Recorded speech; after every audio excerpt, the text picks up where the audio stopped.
할렐루야, 2021년도 7월 2주차 행복한 토요일 아침입니다. 이 아침에 하나님께서 저희에게 허락하신 말씀은 이사야 22장 12절에서 14절까지의 말씀입니다.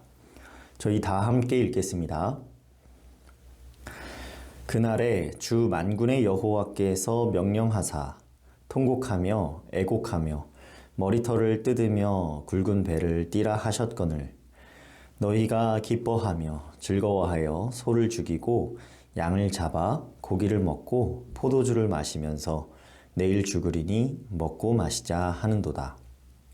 만군의 여호와께서 친히 내 귀에 들려 이르시되 진실로 이 죄악은 너희가 죽기까지 용서하지 못하리라 하셨느니라. 주 만군의 여호와의 말씀이니라. 아멘. 살아계신 하나님께서 이 말씀 통하여서 저희가 순종해야 할 뜻을 선포하신 줄 믿습니다. 이사야 말씀을 묵상할 때에 중요한 키워드는 심판과 구원입니다. 하나님께서 심판하시는 이유는 다시 회복시키고자 하심입니다. 이사야 35장까지의 전반부는 아무래도 심판의 메시지가 주로 선포되다 보니까 무겁고 심각한 묵상을 하게 됩니다. 아무리 무거운 메시지를 묵상하더라도 하나님께서 이렇게 선포하시는 이유는 회복시키고 살리시려는 데 있습니다. 실수로 길을 잃어 집을 찾지 못한 아이가 다시 집을 찾아 부모를 만난 것과 같이 다시 돌아오기만을 기다리는 그 마음으로 길 잃은 백성들이 회개하여 돌아오기를 바라시는 마음에 선포하시는 말씀입니다. 이사야 22장은 환상의 골짜기에 관한 경고입니다. 환상의 골짜기란 예루살렘을 가리킵니다. 자고로 지금까지 예루살렘은 영적인 전쟁이 매우 치열한 곳입니다. 본문 12절의 말씀을 보니 그 날에 주 만군의 여호와께서 명령하사 통곡하며 애곡하며 머리털을 뜯으며 굵은 배를 띠라 하셨거늘 하였습니다. 여호와께서 명령하신 내용이 무엇인고 하니 통곡하며 애곡하며 머리털을 뜯으며 굵은 배를 띠라는 말씀이었습니다. 머리털을 뜯으라는 말씀은 죄수임을 드러내라는 말씀입니다. 당시에는 사로잡힌 포로가 되거나 범죄한 죄수는 머리털을 다 뽑아서 죄인임을 드러내게 했습니다. 머리를 미는 것보다 뜯는 게 더 고통스럽겠지요. 굵은 배를 띠라고 하심은 온몸이 따갑고 덥게 하는 굵은 베옷을 입으라는 말씀입니다. 통곡하며 애곡하고 스스로 대머리가 될 때까지 머리털을 뜯으며 굵은 배를 띠라는 이 말씀은 그 과정에서 스스로 저지른 죄악의 그 참혹함을 깨닫고 알라는 말씀입니다. 이런 시간을 통해서 스스로 죽었어야 마땅한 죄수임을 인정하고 살려주신 은혜를 감사히 여기며 진정으로 회개하는 시간을 가지라는 말씀입니다. 하나님 앞에 죄인임을 인정하고 고백하는 것이 단순히 관념이나 언어로만 이루어지는 게 아니라 이런 행위로 이루어졌다는 것이 너무나도 마음 무겁게 다가옵니다. 예수님께서는 이런 고난을 대신 당하사 십자가에 못 박히시어 이제는 예수님의 고난으로 예수님의 이름으로 예수님의 은혜로 살게 된 죄인임을 고백하는 것이 우리 그리스도인입니다. 본문 13절의 말씀을 보니 너희가 기뻐하며 즐거워하여 소를 죽이고 양을 잡아 고기를 먹고 포도주를 마시면서 내일 죽으리니 먹고 마시자 하는도다 하였습니다. 하나님께서는 선지자 이사야를 통하여 회개하라는 말씀을 선포하시어 회개할 시간과 기회를 주셨지만 사람들은 하나님의 말씀을 듣지 않고 기뻐하며 즐거워하여 소를 죽이고 양을 잡아 고기를 먹고 포도주를 마시면서 내일 죽으리니 먹고 마시자 하였습니다. 정말 완악한 모습 그 자체이고 참담한 모습입니다. 죽음 자체를 두려워하지 않고 즐긴 것입니다. 이는 죽음 이후에 마주하게 될 하나님을 두려워하지 않았다는 명백한 증거입니다. 하나님의 살아계심 자체를 부정하거나 하나님을 우습게 한 것입니다. 오늘날에 죽음을 가볍게 다루고 죽음에 대해서 알지도 못하면서 죽음 이후의 심판에 대해서 다양한 의견을 주장하는 시대를 살고 있습니다. 살아계신 하나님의 그 준엄한 말씀이 선포되는 그 와중에 기뻐하며 즐거워하여 소를 잡아 양을 잡아 고기를 먹고 포도주를 마시면서 내일 죽으리니 먹고 마시자 하는 모습이 혹여나 우리의 삶 가운데 있진 않았는지 돌아보게 됩니다. 본문 14절의 말씀을 보니 만군의 여호와께서 친히 내 귀에 들려 이르시되 진실로 이 죄악은 너희가 죽기까지 용서하지 못하리라 하셨느니라. 주 만군의 여호와의 말씀이니라 하였습니다. 만군의 여호와는 세상 모든 군대를 하나님이 주관하신다는 뜻입니다. 회개하지 아니하면 세상 모든 군대를 보내시어 심판하실 것이라는 뜻입니다. 만군의 여호와께서 친히 내 귀에 들려 말씀하셨다 했습니다. 정신병에 걸려서 아무 말이나 횡설수설하는 역사적 국가적 상황이나 이전에 있었던 하나님의 말씀과는 전혀 상관없이 알아듣지 못할 말을 하면서 하나님께서 친히 내 귀에 말씀하셨다라고 하는 게 전혀 아닙니다. 선지자 이사야가 자기 아래에 제자를 둔 것도 아니고 자기 이름으로 종교를 내세운 것도 아니고 자기 앞에 어떤 이익도 주어지지 않는 그 상황에서 만군의 여호와 하나님의 말씀을 생생하게 있는 그대로 선포하고 있음을 기억해야 합니다. 진실로 이 죄악은 너희가 죽기까지 용서하지 못하리라. 하나님께서 말씀하셨습니다. 하나님께서는 너희가 죽기까지 용서하지 못하리라 하신 그 죄악을 무엇이라고 말씀하셨습니까? 하나님이 없는 것처럼 사는 것을 말합니다. 하나님의 말씀이 선포되어도 듣는 둥 마는 둥 내일 죽으리니 먹고 마시자 하는 자들이 죽을 때까지 용서하지 못할 것이라고 말씀하고 계십니다. 회개하지 않고 죽는 자들은 그 결말이 분명합니다. 죽은 뒤에는 하나님 앞에서 회개할 기회를 얻지 못할 것입니다.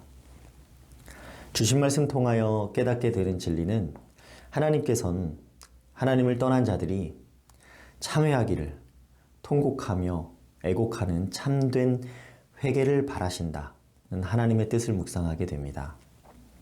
사람은 살면서 하나님 앞에 크고 작은 잘못을 저지를 수 있습니다. 하나님이 말씀하신 대로 살지 아니하고 자기 소견을 따라 행할 수 있습니다. 예수님께서 이 땅에 오시어서 하나님 앞에 죄인이 당하여야 하는 그 모든 고난과 고초를 대신 당하신 은혜로 저희는 하나님 앞에서 예수님의 이름으로 회개할 수 있게 됐습니다. 문제는 회개하는 과정에서 아무 죄가 없으신 예수님이 당하신 고난과 고초를 우리가 깊이 묵상하지 않는 데 있습니다. 내 죄 때문에 죽기까지 고난 당하신 그분의 생명을 얻어 사는 입장이라면 한없이 겸손하게 머리 숙여 겸허하게 살아갈 수밖에 없겠죠. 예수님의 은혜로 회개하여 하나님 앞에 나아갈 수 있다는 건 참 큰 은혜입니다. 하나님께서 범죄한 백성들에게 통곡하며 애곡하며 머리털을 뜯으며 굵은 배를 띠라고 말씀하셨습니다.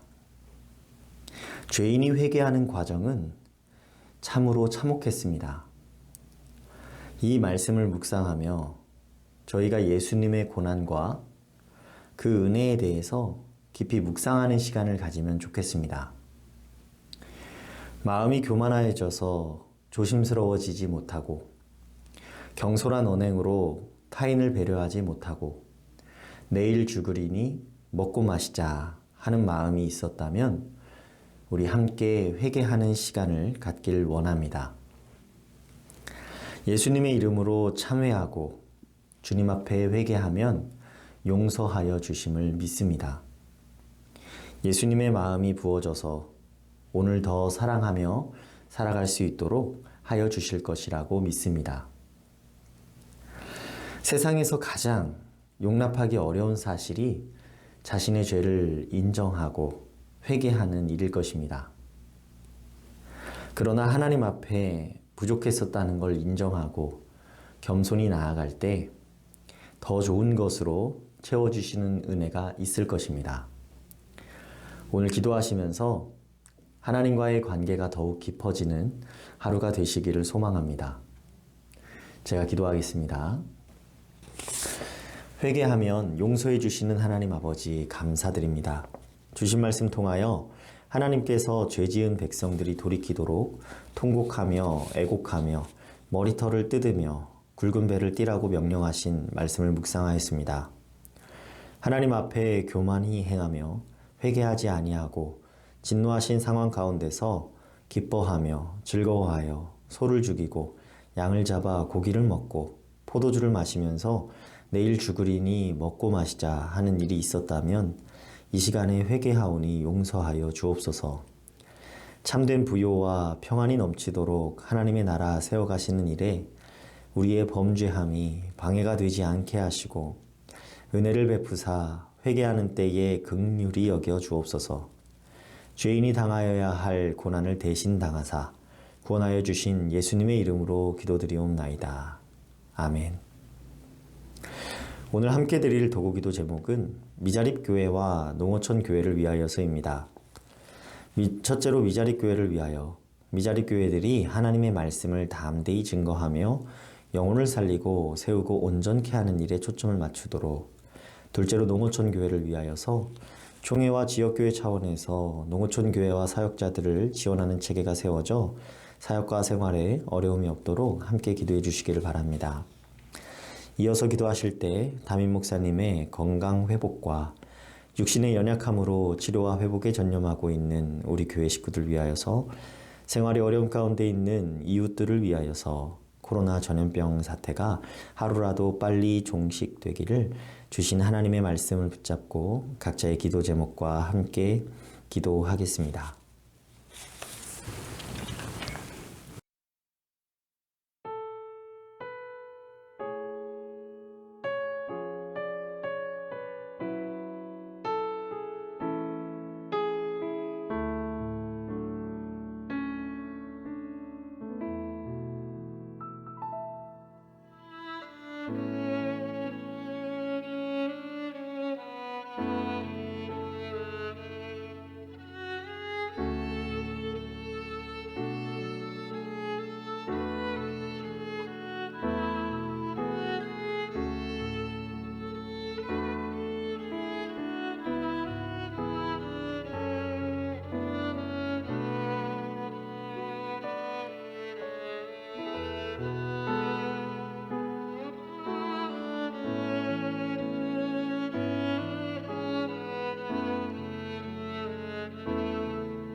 네.